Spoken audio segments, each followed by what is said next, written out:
We have many people in Baltimore frustrated at this point, some trying to seek some calm before what others would call the storm that is about to be released in Baltimore.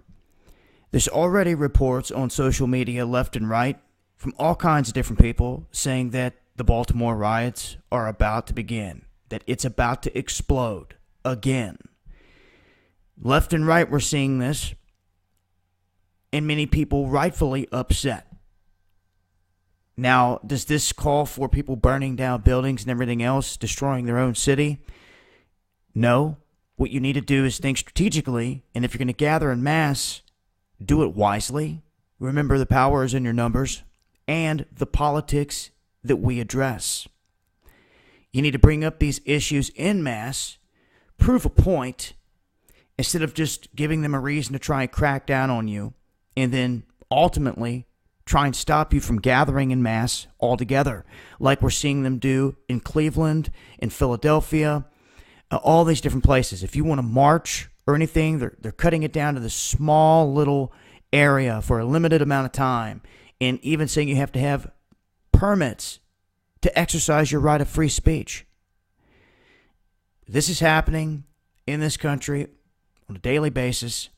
What happened in this instance is the driver, Officer Goodson, many that say he was responsible ultimately for the injuries to Gray, the way he was driving, they found him not guilty on multiple different charges. And I guess the biggest thing here is they found him not guilty of manslaughter or second-degree depraved heart murder is what they found him not guilty of. But on top of that, others are saying, well, if he doesn't get that, he should at least get manslaughter or assault or misconduct, something. Reckless endangerment, he got none of it. He got none of it. So that now the people are coming out in the streets and they're saying, look, somebody did something wrong here. A man's life has been lost. Every single cop involved has walked away scot-free. And when I was in Baltimore, covering the events on the ground there, I stood on the front lines right there with the people from the streets. Felt the passion. I felt what they were saying about how can someone just get killed and there be no repercussions for it with this system. Right now they're saying the same thing. And who knows where this will go from here.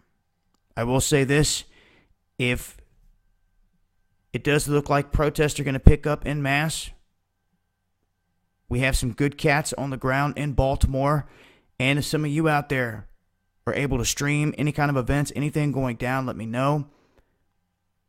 We'll try to share that and get that out there to the people. But right now, a lot of frustration in this, as it looks like everyone involved has walked away scot-free in this situation where this rough ride severed the spine of Freddie Gray. Everybody knows it. One has to ask the question, is this just to incite the people here?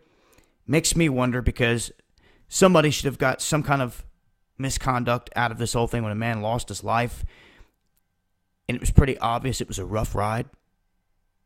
And they continue today in cities. This is where it sits. I'll update with more information as I come across it. Make sure to tune in to Underground World News Live, Friday, 8 p.m. Eastern, Dabu 77, next week on Into the Stars channel. See you there.